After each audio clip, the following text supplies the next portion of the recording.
J'ai été membre du gouvernement sous Ali Bongo, je n'ai plus le droit, dans mon pays, de dire que ce qui se passe aujourd'hui. C'est pas nous qui le disons. Bien. Donc moi je le dis, et sous Ali Bongo, vous n'avez connu aucune casse de cette nature-là. Aucune. Sous Ali Bongo, lorsqu'il s'est agi de déplacer les populations, il y a eu dialogue avant, il y a eu discussion, il y a eu indemnisation, il y a eu relogement. C'est ce qui s'est passé. Et c'était possible de le faire là. Donc il faut arrêter chaque fois de dire, bon, mais écoutez, sous Ali Bongo, il y a eu ci. Oui, il y a eu ça aussi sous Omar Bongo. Il y a eu ça aussi sous Léon Mba. Le Gabon n'est pas né avec Ali Bongo. Le problème aujourd'hui, c'est que ceux qui sont là sont dans la brutalité totale. Et regardez ce qui se passe. Qui aujourd'hui assume la responsabilité? Le ministre des Travaux publics a disparu. On tente de mettre en pâture le ministre de l'Habitat. Qu'est-ce qu'il a à voir avec ça? On tente de dire que le président Oligui n'était pas au courant, mais bien sûr qu'il était au courant, c'est lui qui a ordonné les casses. Donc il faut arrêter, il faut que l'État assume ce qu'il fait, que l'État assume ses choix. Ça a été mal fait, on corrige le tir. Il faut arrêter. Ce sont des Gabonaises et des Gabonais. Moi j'entends les commentaires des gens qui disent non qu'aller au village.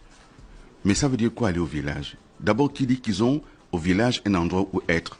Et ceux qui étaient là, qui menaient des activités économiques à cet endroit. Parce qu'il n'y avait pas que le logement.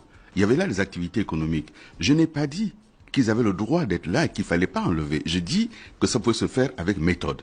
Et il n'y avait aucune urgence. Aucune. Aucune. Là, aujourd'hui, on nous dit qu'il faut accélérer les travaux. Est-ce que vous avez regardé dans la loi de finances 2025 si ce projet est financé? Il n'est pas financé. Qui finance ce projet? On nous dit qu'il faut qu'on aille vite. Où sont les appels d'offres?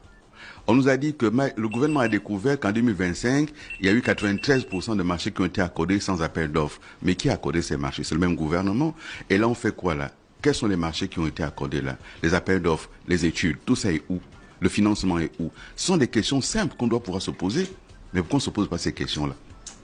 Peut-être parce qu'on se rend bien compte qu'aujourd'hui, les gens sont dans l'action. Les gens veulent de l'action, les gens veulent du changement. Ce qui n'a pas été le fort quand même dans les années antérieures. Donc, on veut de l'action sans la réflexion. Mais il y a la réflexion. Je vous demande où est le financement. Dans la loi de finances 2025, où est le financement de ces projets? Est-ce qu'on peut faire une rénovation urbaine en faisant en sorte qu'on construise des immeubles de bureaux en même temps que des habitations pour les populations qui sont là? Vous savez, ceux qui vivaient là à Plein-Oriti, dont les enfants apprenaient à Martine ou Labou, d'autres enfants à Bessieux, d'autres enfants peut-être au lycée Mba. Le taxi était facile pour se rendre à l'école. Ils vont aller, par exemple, à Bikele ou à Ntoum. Est-ce que vous imaginez la désorganisation que ça apporte dans leur famille? Ceux qui vivaient là travaillaient dans la proximité parfois, ou en Bolo, aux affaires étrangères, à l'Assemblée nationale, ou parfois à la fonction publique.